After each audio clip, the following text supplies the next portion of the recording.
অনুষ্ঠান শেষ, আকিকার ঘরে শেষ কথা, আকিকার অনুষ্ঠান। কি অনুষ্ঠান রে ভাই? আকিকার অনুষ্ঠান। আকিকার অনুষ্ঠান আমাদের দেশে এটা একটা জুলুমের অনুষ্ঠান হয়ে গেছে। আকিকার অনুষ্ঠান করাতে দোষের কিছু না, কিন্তু আকিকার অনুষ্ঠানে যে চাঁদাবাজি হয় এটা অত্যন্ত নিকৃষ্টতম একটা কাজ। আপনি বলবেন মানুষ খুশি হয়ে দেয়, আমি বলবো না। খুশি হয়ে 100 জন অতিথি থাকলে তার ভিতরে 20 জন হয়তো মন থেকে খুশি হয়ে দিচ্ছে, বা 30 জন দিচ্ছে, বা 50 জন দিচ্ছে।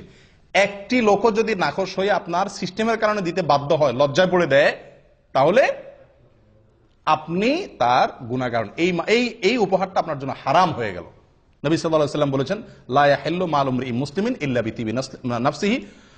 কোন মুসলমানের মাল তার সন্তুষ্ট চিত্তে না হলে, মন থেকে সে খুশি হয়ে না দিলে, বাধ্য হয়ে দিলে এটা জায়েজ নেই, হারাম। এটা হলো চাঁদা।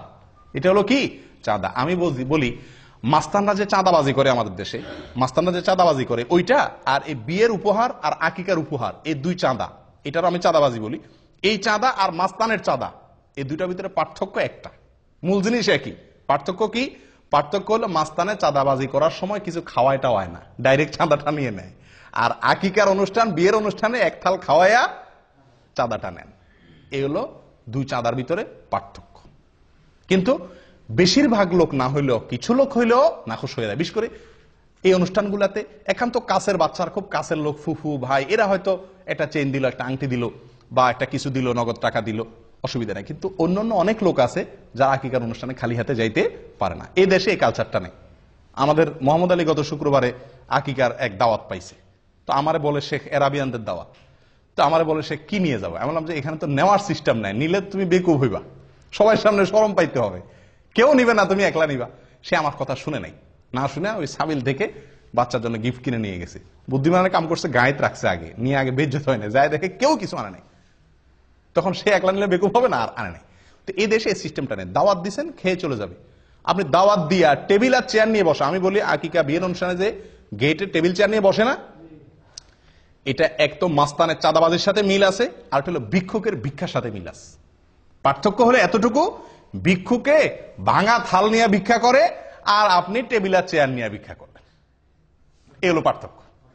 ভিক্ষুক ভিক্ষার সময় ভাঙা থাল নিয়ে বসে, আপনি টেবিল আর চেয়ার নিয়ে বসলেন। নিকৃষ্ট একটা কালচার হয়ে গেছে আমাদের দেশে এগুলা, বাধ্য হয়ে মানুষ, এটা সিস্টেম হয়ে গেছে। কেউ যদি বাচ্চাকে খুশি হয়ে কিছু দিতে চায়, ওপেন, আগে পরে কত সময় সে দিতে পারে। এই সময়টাতে আমি গেটে খাতা কলম নিয়ে বসা মানে কি? তুমি না দিয়া ঢুকলে চিহ্নিত হয়ে যাবা, কি দিছো সেটা আবার লেখা হবে। এগুলো একরকম মানুষকে বাধ্যবাধকতায় ফেলে দেওয়া, যেটা উচিত না। আল্লাহ তাআলা মাফ করেন। আকিকার দিনে যে কাজগুলো করা দরকার, বা যে আমলগুলোর কথা আমরা বলছি একজন শিশুর জন্মের পরে, সেগুলো তো আমরা করি না, করি হলো কুকাম। বিশেষ করে ঢাকা শহরে, এখন ঢাকা না সব জায়গাতেই, ম্যাক্সিমাম জায়গাতেই আকিকার যে অনুষ্ঠান করে, আল্লাহ মাফ করুক, রীতিমতো ক্যালকুলেশন করে তো হিসাব বাইর করে, কত খরচ হবে, কত লোক দাওয়াত দেবো, কি গিফট আসতে পারে, কত টাকা আমাদের প্রফিট থাকতে পারে, হিসাব নিকাশ হয়। এটা তো একটা আছেই। আরেকটা অনাচার যেটা বিয়ের ভিতরে হয়, সেটা হলো ব্যান্ড পার্টি এনে, অথবা লম্বা লম্বা বড় বড় ওই যে আপনার সাউন্ড বক্স আনায়া ধুম ধাড়াক্কা গান চালায় দেয়। আপনারা লক্ষ্য করছেন এটা? কারণ বাচ্চারা আকিকা মানে সেখানে আশপাশে সবার ঘুম হারাম। এটা কি সুন্নতের উপর আমল হলো না তামাশা হলো? এই বাচ্চার উপরে তো আল্লাহর গজব নাজিল হবে রহমতের জায়গায়, যে বাচ্চার আকিকা উপলক্ষে পুরো এলাকা মানুষের ঘুম হারাম। আমি নিজে গতবার ছুটিতে গেছি দেশে, রাত 12টা-1টা বাজে, হঠাৎ করে দেখি ধুমধাড়াকা শুরু হয়ে গেছে 12টার দিকে, গভীর ঘুম ভেঙে গেছে। কি ব্যাপার? বিশাল সাউন্ড দিয়ে গান। আমি নেমে বের হলাম, আমার ওয়াইফ বলে যে যাইও না, এত রাত্রে ঢাকা শহরে মানুষ বাসাতে বাইরে না। কি বলো, এই এলাকায় কোনো মানুষজন বসবাস করে না নাকি? বাইর হয়ে যায়, দেখি যে আকিকার ধুমধাড়াকা গান চলতেছে। বললাম যে ভাই, মাথার বিবেক কোথায় গেছে? এই শিশুটার জন্ম হয়েছে, তার জন্য সবাই দোয়া করবে। এই যে আমার ঘুমটা ভাঙাই দিলেন, আমি কি দোয়া করবো না বদদোয়া করবো? আমার মধ্যে শত শত লোক বদদোয়া করতেছে শিশুর জন্য, আর আপনি ধুমধাড়াক্কা গান লাগাই দিচ্ছেন। মূর্খতা কোথায় গিয়ে ঠেকছে?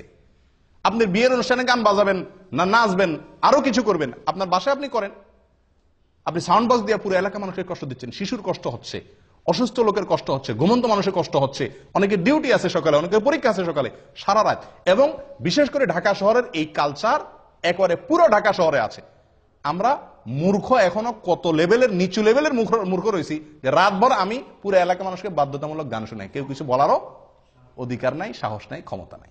মূর্খতা কোথায় চলে গেছে? তো আকিকার অনুষ্ঠানকে এটা বেবরকতি করে, কল্যাণ নষ্ট করে এই সমস্ত গান বাজনার কারণে। আল্লাহ হেফাজত